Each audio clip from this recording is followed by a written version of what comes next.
El Niño ప్రభావంతో ఇప్పటి వరకు కురవాల్సిన వర్షం కురవలేదు. భారీ వర్షపాతం నమోదు కాలేదు. జూన్, జూలై నెలలో వానలు దంచి కొట్టలేదు. వరద పారలేదు. దీంతో గోదావరి నది ఇప్పటి వరకు పరవళ్లు తొక్కలేదు. గోదావరి నదిపై ఉన్న ప్రాజెక్టులు, బ్యారేజీల్లో కూడా సరిపడా నీళ్లు లేవు. ఈ నేపథ్యంలో గోదావరి నదితో పాటు నదిపై ఉన్న ప్రాజెక్టులు, బ్యారేజీల ప్రస్తుత నీటి నిల్వపై గ్రౌండ్ రిపోర్ట్ ద్వారా మా కరస్పాండెంట్ రాజు పటేల్ అందిస్తారు. ఓవర్ టు రాజు పటేల్. ఈ ఏడాది ఇప్పటి వరకు భారీ వర్షాలు లేకపోవడం, వరదలు రాకపోవడంతో గోదావరి నది ప్రవహించలేదు. గలగల పారే గోదారమ్మ సందడి కూడా వినిపించలేదు. దీంతో గోదావరి నదిపై నిర్మించినటువంటి ప్రాజెక్టులో, దాంతోపాటు బ్యారేజీల్లో కూడా ఎక్కడ కూడా సరిపడా నీటి నిల్వ లేదు. ఉత్తర తెలంగాణకు వరప్రదాయిని అన్నటువంటి శ్రీరామ్ సాగర్ ప్రాజెక్టు కూడా వెలవెలబోయింది. ఇక ఎల్లంపల్లి ప్రాజెక్టు ఎండుకునే దశకు చేరుకుంది. కడెం ప్రాజెక్ట్ అయితే ఆల్మోస్ట్ ఖాళీగానే కనిపిస్తున్నాయి. అంతేగాక కాళేశ్వరం ప్రాజెక్టులో భాగంగా నిర్మించినటువంటి మేడిగడ్డ, అన్నారం, సుందిళ్ల బ్యారేజీల్లో కూడా నీటి నిల్వ లేదు. ఎల్నినో ఎఫెక్ట్ తోటి ఇప్పటి వరకు భారీ వర్షాలు కురవకపోవడంతో గోదావరి నదిపై నిర్మించినటువంటి ఏ ప్రాజెక్టులోనూ, ఏ బ్యారేజీలోనూ సరిపడా నీటి నిల్వ లేదు. ఈ పరిస్థితులలో గోదావరి నదిపై ఉన్నటువంటి ప్రాజెక్టులు, బ్యారేజీల నీటి నిల్వ పరిస్థితిపై జీడీ స్పందిస్తున్నటువంటి గ్రౌండ్ రిపోర్ట్.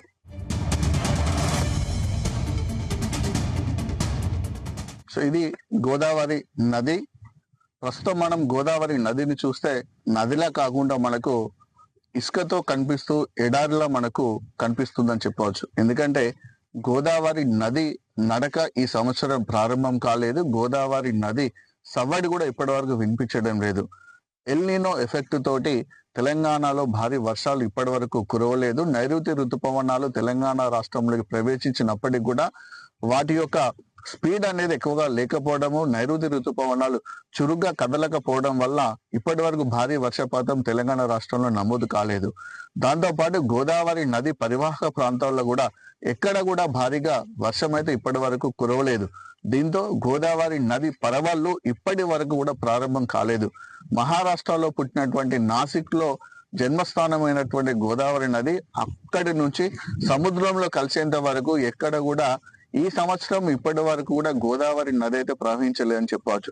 కేవలం మహారాష్ట్రలో కురిసినటువంటి వర్షాలతోటి, ప్రాణహిత నది ప్రవాహంతో కాళేశ్వరం వద్ద ప్రాణహిత నది గోదావరి నదిలో కలవడం వల్ల, ప్రాణహిత వాటర్ గోదావరి నదిలో అంతర్లీనం కావడం వల్ల అక్కంచెలు మాత్రమే గోదావరి నది ప్రవాహం మొదలైందని చెప్పవచ్చు తప్ప గోదావరి నది పరివాహక ప్రాంతాల్లో ఎక్కడ కూడా భారీ వర్షం కురకపోవడంతో ప్రస్తుతం మనకు గోదావరి నది ఎడారిలా కనిపిస్తుంది. సో గత సంవత్సరము, అంతకుముందు ఇయర్ కనుక చూసుకుంటే, గత 5-6 సంవత్సరాల యొక్క రికార్డు కనుక చూసుకుంటే గోదావరి నది ఇప్పటికీ ఈ సమయానికి అటు ఒడ్డు, ఇటు ఒడ్డు, 2 ఒడ్డులను పట్టుకొని ఉధృతంగా ప్రవహించింది. సో పోయిన సంవత్సరం ఇదే రోజు ఈ సమయానికి గోదావరి నది ఉరకలు వేసింది. అత్యధికంగా రికార్డు స్థాయిలో వరద ప్రవాహం కూడా మనం చూస్తున్నటువంటి గోదావరి నదిలో ప్రవహించింది. అటొడ్డును ఇటొడ్డును పట్టుకొని విపరీతమైనటువంటి వరద గోదావరి నదిలో పోయిన సంవత్సరం ఇదే రోజు ఇదే సమయానికి ప్రవహించినటువంటి పరిస్థితి అప్పుడు ఉండేది. కానీ ఇప్పుడు చూస్తే మాత్రం చుక్క నీరు కూడా కనిపించడం లేదు. కేవలం ఒక చిన్న పాయ, గోదావరి పక్కన ఉన్నటువంటి పట్టాల నుంచి వస్తున్నటువంటి మురికి, ఆ డ్రైనేజ్ తోటి మాత్రమే ఒక చిన్న పాయ ప్రవహిస్తుంది తప్ప ఎక్కడ కూడా గోదావరి నది ఇప్పటి వరకు ప్రవహించలేదు.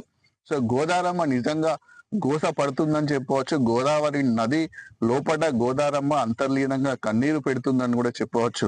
ఎందుకంటే కరువు పరిస్థితి దాపురించబోతుంది, కరువు పరిస్థితి ఏర్పడబోతుంది అన్నదానికి ఇప్పుడు ఉన్నటువంటి గోదావరి నదిలో ఈ నీటిని చూస్తే మనకు రాబోయే భవిష్యత్తు అర్థమవుతుందని చెప్పవచ్చు. ఇప్పటి వరకు కూడా జూన్ లో కానీ ఈ జూలై నెలలో ఇప్పటి వరకు కూడా తెలంగాణలో లోటు వర్షపాతమే మనకు వచ్చింది. ఎక్కడ కూడా అధికంగా వర్షపాతం కురవలేదు. సో అధికంగా వర్షపాతం కురవకపోవడం వలన ఇప్పటి వరకు అయితే భారీగా వర్షం పడలేదు. దీంట్లో గోదావరి నది ఎక్కడ కూడా మనకు ప్రవహించలేదు. సో బాసర నుంచి మనం తీసుకుంటే ఇటు భద్రాచలం వరకు కూడా తెలంగాణలో ప్రవహిస్తున్నటువంటి గోదావరి నది ఎక్కడ కూడా ఇప్పటి వరకు పరవలు తొక్కలేదు, ప్రవహించిన పరిస్థితి ఉంది. కంప్లీట్ గా కూడా ఒక ఎడార్ల తలపిస్తుంది గోదావరి నది. గతంలో చాలా సంవత్సరాల క్రితం ఈ పరిస్థితి ఉండేదని, గత కొద్ది సంవత్సరాల నుంచి తీసుకుంటే ఇప్పటికే గోదావరి నది చాలా సార్లు ఎక్కువ రోజులు ప్రవహించి లక్షలాది క్యూసెక్ల నీరు ఈ గోదావరి నదిలో ప్రవహించు దిగువన సముద్రంలో కలిసేది. కానీ ఇప్పుడు మాత్రము గోదావరి నది ప్రవాహం లేక నీళ్లు లేక వెలవెలబోతుంది.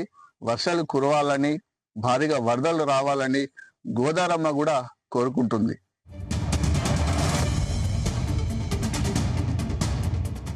గోదావరి నదిపై ఉన్నటువంటి ప్రాజెక్టుల్లో, బ్యారేజీల్లో కూడా సరిపడా నీటి నిల్వలు లేవు. గోదావరి నదిపై ఉన్నటువంటి అతిపెద్ద ప్రాజెక్ట్ అయినటువంటి ఎస్ఆర్ఎస్పి శ్రీరామ్ సార్ ప్రాజెక్టులో కూడా జలాశయంలో నీళ్లు కూడా అడుగంటున్నాయి. గత సంవత్సరము ఈ రోజు అంటే ఈ సమయం వరకు ఫుల్ గా నిండినటువంటి ఎస్ఆర్ఎస్పి ప్రాజెక్ట్ లో ఈసారి వరద నీరు ఎక్కువగా రాకపోవడం, వర్షాలు లేకపోవడంతో కేవలము మినిమం వాటర్ స్టోరేజ్ మాత్రమే ఉంది. ఎస్ఆర్ఎస్పి ప్రాజెక్ట్ యొక్క గేట్లు ఇప్పటి వరకు కూడా లిఫ్ట్ చేయలేదు. గత సంవత్సరం, అంతకుముందు సంవత్సరము అన్ని గేట్లను లిఫ్ట్ చేసి లక్షల క్యూసెక్ల వాటర్ని కూడా రిలీజ్ చేయడం జరిగింది. ఎస్ఆర్ఎస్పి ప్రాజెక్టు దిగువన గోదావరి నదిపై ఉంది ఎల్లంపల్లి ప్రాజెక్టు. ప్రస్తుతం మనం ఎల్లంపల్లి ప్రాజెక్టు వద్ద ఉన్నాం. ఎల్లంపల్లి ప్రాజెక్టు జరుగుతుంది. ఎల్లంపల్లి ప్రాజెక్టు పూర్తి స్థాయి నీటి నిల్వ సామర్థ్యము 20.175 టీఎంసీ లా గాను ప్రస్తుతము కేవలము 7 టీఎంసీ మాత్రమే ఉంది.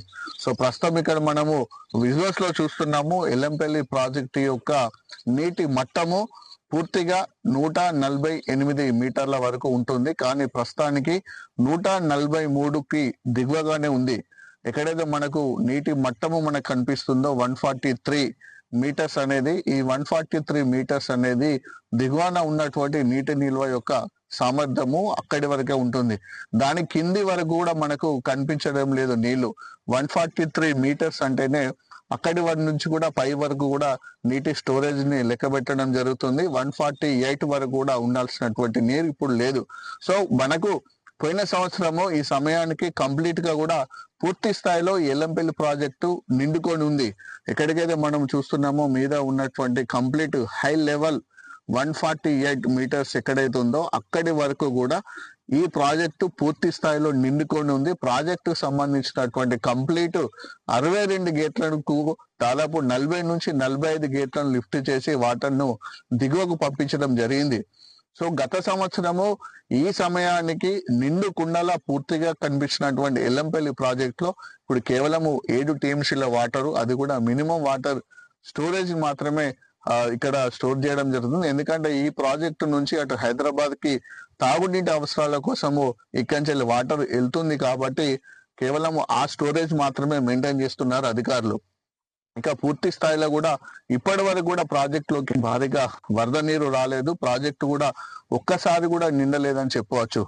పోయిన సంవత్సరం అంటే గత 5 సంవత్సరాల యొక్క రికార్డును తీసుకున్నప్పుడు కూడా 2021, 22 నుంచి గత సంవత్సరము 24, 25 వరకు కూడా పూర్తి స్థాయిలో ఎల్లంపల్లి ప్రాజెక్టు నిండింది. ఎల్లంపల్లి ప్రాజెక్టు గేట్లను లిఫ్ట్ చేసి లక్షలాది క్యూసెక్ల నీటిని కూడా కిందకు దిగువకు పంపడం జరిగింది. కానీ ఈ సంవత్సరము ఎగువన ఎల్లంపల్లి ప్రాజెక్టు ఎగువన వర్షాలు లేకపోవడము, గోదావరి నది పరివాహక ప్రాంతంలో ఎక్కడ కూడా భారీగా వర్షపాతం నమోదు కాకపోవడంతో గోదావరి నది నుంచి వరద అనేది ఇప్పటి వరకు కూడా రాలేదు. దాంతో పాటు గోదావరి నది పరివాహక ప్రాంతాల్లో కూడా వర్షం లేకపోవడంతో అక్కడి నుంచి కూడా ఆ క్యాచ్మెంట్ ఏరియా నుంచి కూడా ఇప్పటి వరకు కూడా వరద అనేది ఎల్లంపల్లి ప్రాజెక్టులోకి రాలేదు. కాబట్టి ఎల్లంపల్లి ప్రాజెక్టు నిండకుండా కనిపించలేని పరిస్థితి ఉంది. కేవలము మినిమం మనకు ఎంతైతే వాటర్ స్టోరేజ్ లెవెల్ ఉంచాలో అంత స్టోరేజ్ మాత్రమే అధికారులు మెయింటైన్ చేస్తున్నారు. సో ఎల్లంపల్లి ప్రాజెక్ట్ కూడా నీటి తరలింపు క్రియాశీలకమైనటువంటి ప్రాజెక్ట్ ఇది.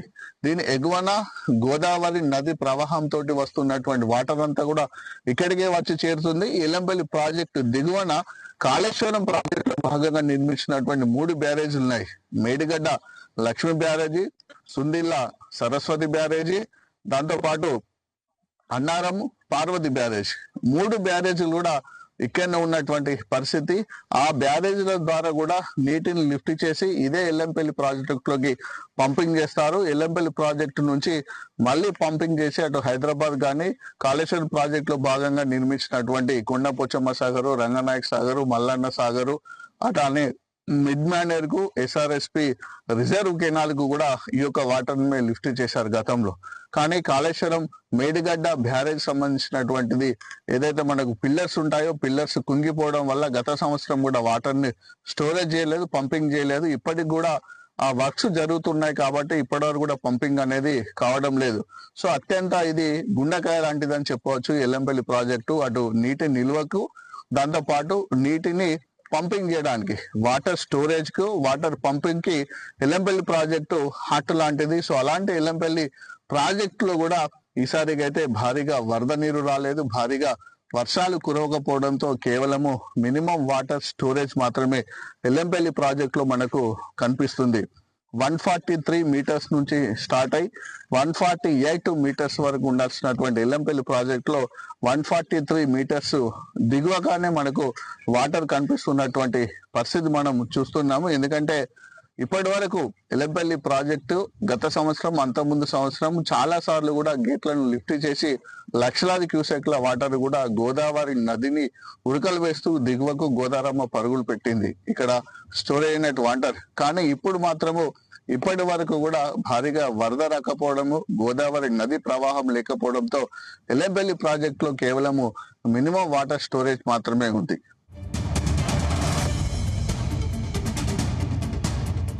తెలంగాణకు జీవనది గోదావరి నది. గోదావరి నదిపై నిర్మించినటువంటి ప్రాజెక్టుల ద్వారా, బ్యారేజీల ద్వారా లక్షలాది ఎకరాలకు సాగునీరు అందుతుంది, దాంతోపాటు తాగునీరు కూడా అందుతుంది. కానీ ఈ సంవత్సరము భారీగా వర్షం లేకపోవడము, వరద లేకపోవడంతో గోదావరి నదిలో ప్రవాహం అనేది ఇప్పటి వరకు కూడా ప్రారంభం కాలేదు. ఈ నేపథ్యంలో గోదావరి నదిపై ఉన్నటువంటి ఏ ప్రాజెక్టులో కూడా, బ్యారేజీలో కూడా నీటి నిల్వ ఎక్కువగా లేదు. గోదావరి నదిపై ఉన్నటువంటి అతిపెద్ద ప్రాజెక్ట్ అయిన శ్రీరామ్ సాగర్ ప్రాజెక్టుతో మొదలుకొని ఇటు ఎల్లంపల్లి ప్రాజెక్టు, దాంతో పాటు కాళేశ్వరం ప్రాజెక్ట్ లో భాగంగా నిర్మించినటువంటి మేడిగడ్డ, లక్ష్మీ బ్యారేజ్, అలానే సుందిల బ్యారేజ్, అన్నారం బ్యారేజీలో కూడా నీటి స్టోరేజ్ లేదు. దీంతో ఈ సంవత్సరము గోదావరి నది పరివాహక ప్రాంతంలోని లక్షలాది ఎకరాల పంటలకు కూడా, ఆయకట్టు కూడా సాగునీరు అందించడం ప్రశ్నార్థకంగా మారింది. ఈ పరిస్థితులలో తెలంగాణ రైతాంగం, తెలంగాణ ప్రజలు కూడా వానలు కురవాలని వరుణ దేవుడికి పూజలు చేస్తున్నారు. కెమెరామెన్ మనోజ్తో కలిసి రాజు పటేల్, జీ న్యూస్, ఉమ్మడి ఆదిలాబాద్ జిల్లా.